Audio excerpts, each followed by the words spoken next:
بسم اللہ الرحمن الرحیم۔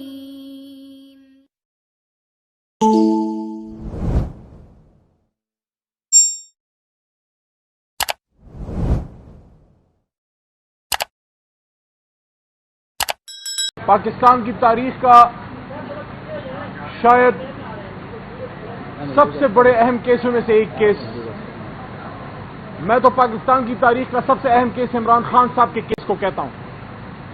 وہ اس سے بھی زیادہ اہم ہے کیونکہ 6 ججز کا جو کیس ہے، جو ان کا لیٹر ہے جس پہ آج سپریم کورٹ کے محترم جج صاحبان کا سو موٹو نوٹس چل رہا ہے، ہیئرنگ چل رہی ہے، اگر عمران خان صاحب وہ مضبوط سٹینڈ نہ لیتے پاکستان کی عزت، پاکستان کی غیرت، پاکستان کی سلامتی کو بچانے کے لیے، ہو سکتا ہے کہ اس لیول کا تھریٹ نہ آتا ہائی کورٹ کے محترم جج صاحبان کو۔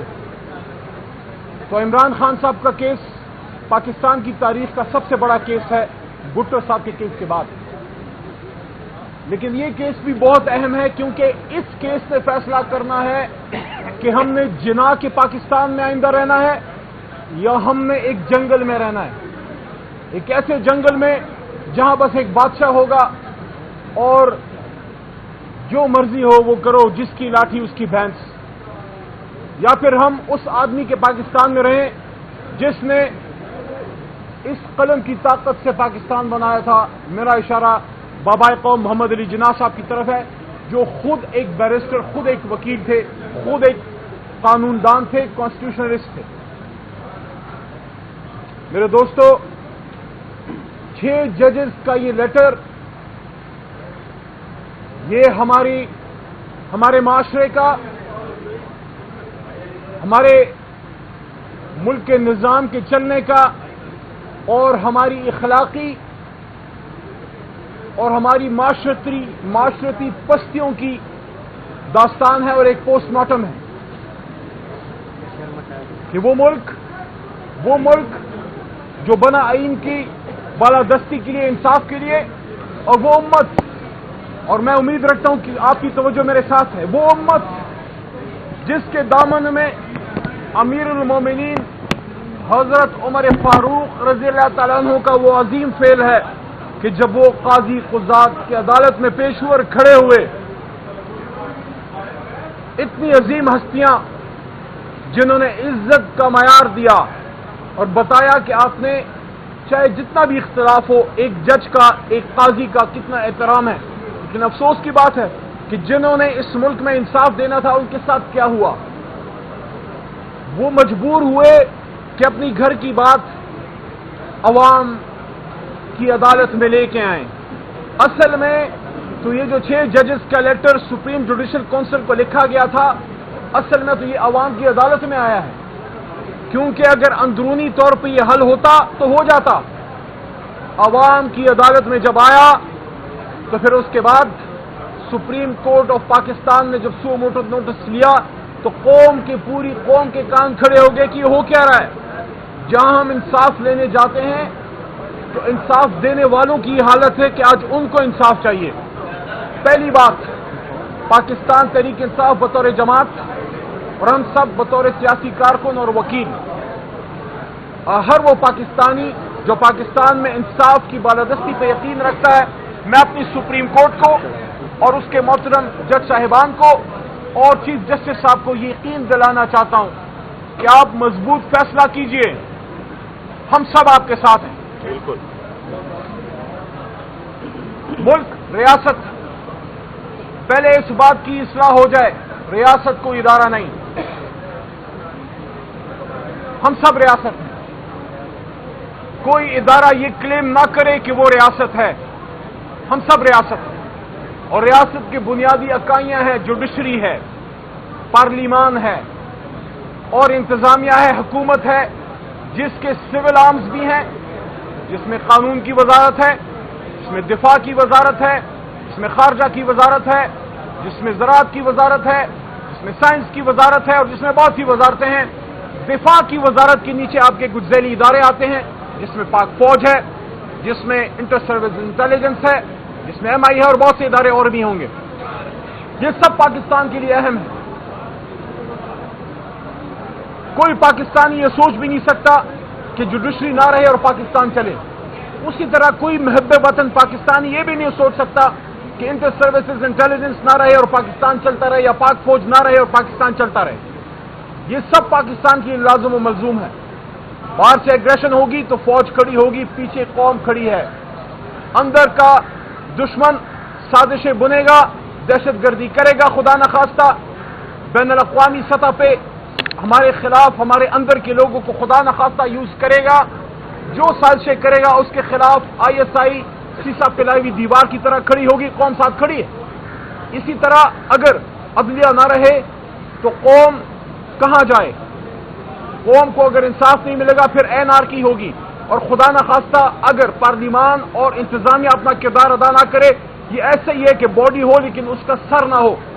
تو ثابت یہ ہوا کہ جس طرح بدن کے لیے سارے اعضاء ضروری ہیں، آنکھ ضروری ہے، کان ضروری ہے، دماغ ضروری ہے، اسی طرح جس طرح ایک گاڑی کے انجن کے لیے سب کل پرزے ضروری ہیں. لیکن جب ایک پرزہ کام خراب کر دے، کسی دوسرے پرزے کا کام کوئی پرزہ نہیں کر سکتا.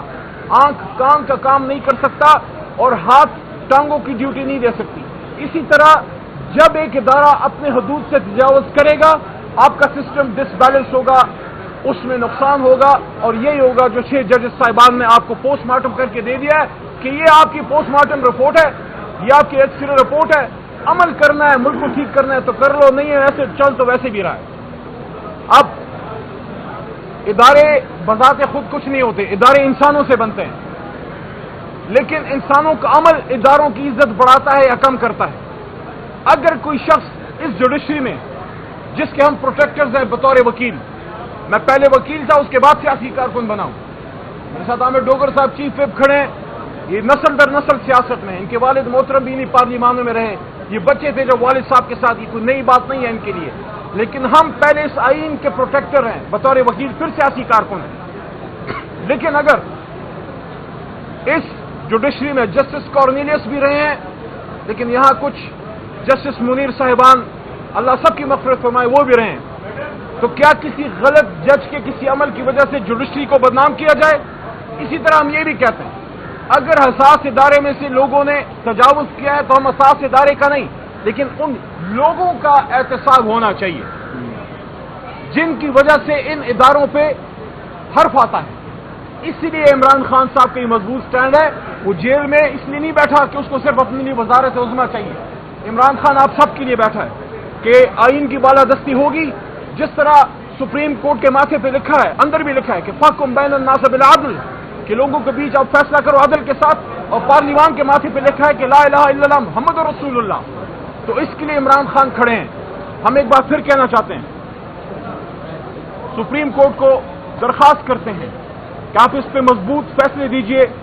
قوم آپ کو اپنے سر اپنے پلکوں پہ بٹھائے گی.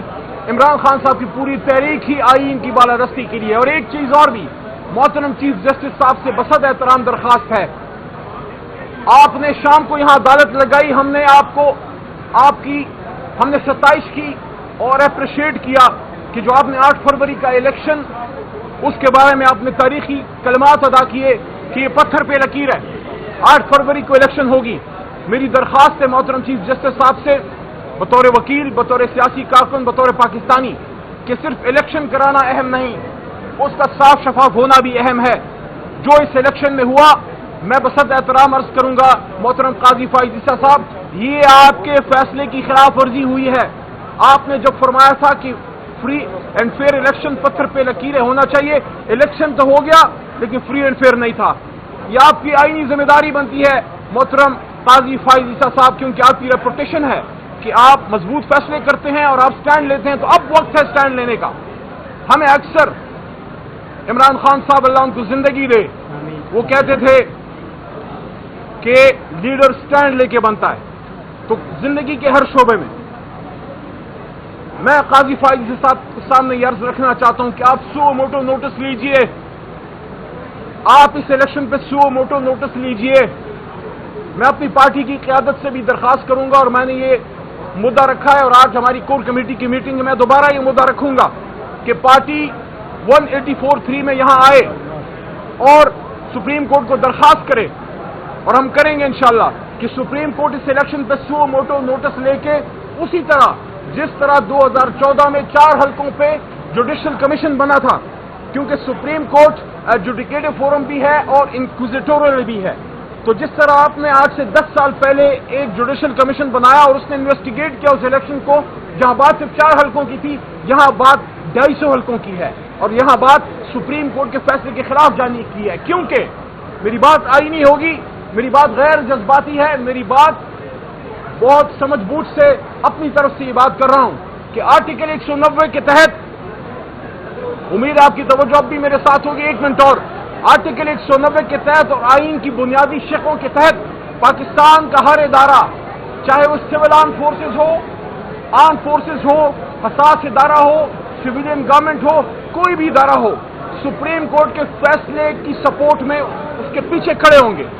جب سپریم کورٹ نے آزاد شفاف الیکشن کا حکم دیا، کس قانون کے تحت، کس آئین کے تحت اس فیصلے کو ایگزاسٹ نہیں ہونے دیا گیا، لیٹر اینڈ اسپرٹ میں امپلیمنٹ نہیں ہونے دیا گیا؟ جب کمشنر راول پنڈی نے وہ باتیں کی، کیا وہ اپنے آپ سے بول رہا تھا؟ جب لوگوں کے ہاتھوں سے کاغذات چھینے گئے، وہ کس قانون کے تحت؟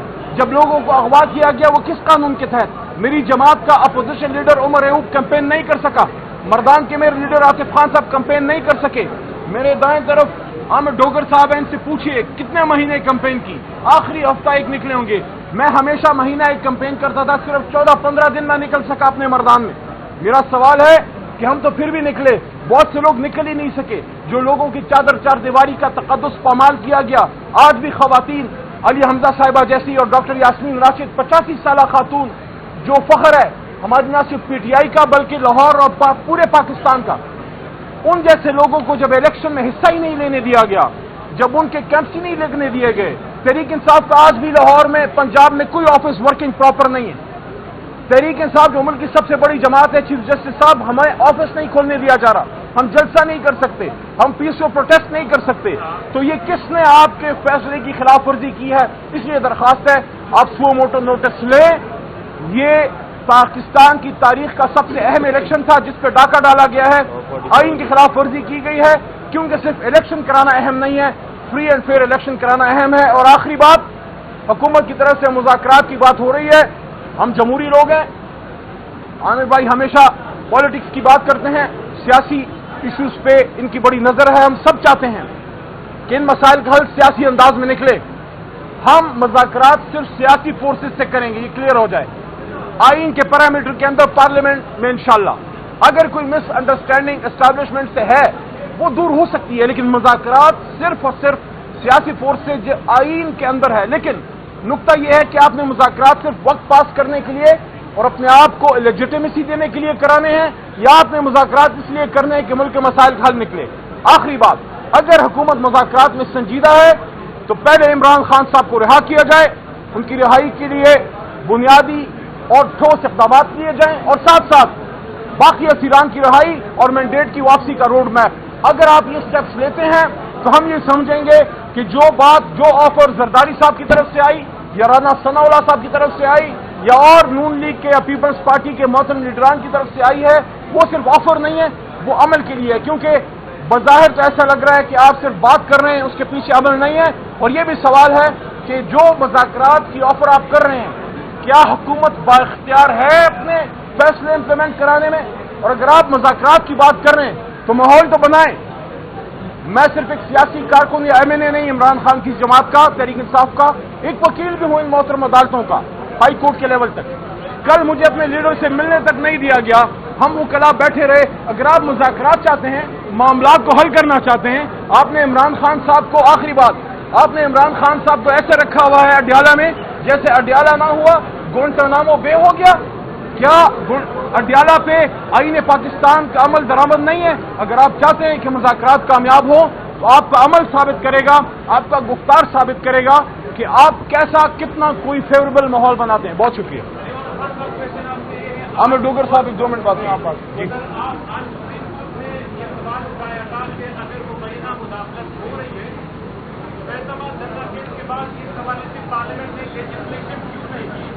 کیا آپ ایک سے لے کر ایم این اے یا آپ کی پارٹی ISI اور MI کی مبینہ مداخلت کے خلاف مداخلت کے متعلق اس کا راستہ روکنے کے لیے کوئی لیجسلیشن میں پہل کرنے کو تیار ہے؟ جتنے معاملات ہیں پہلے ہی آپ کے پاس آئین میں بہت اختیار ہے، بات عمل کرنے کی ہے۔ وہ کہتے ہیں نا کہ واک دا ٹاک، جو بات کرتے ہیں وہ قرآن میں بھی ہے کہ تأمرون الناس بالبر وتنسون انفسکم وانتم تتلون الکتاب افلا تعقلون۔ آپ جو اچھی بات کرتے ہیں اس پہ عمل کیوں نہیں کرتے؟ آپ تو قرآن پڑھتے ہیں، عقل سے کام کیوں نہیں لیتے؟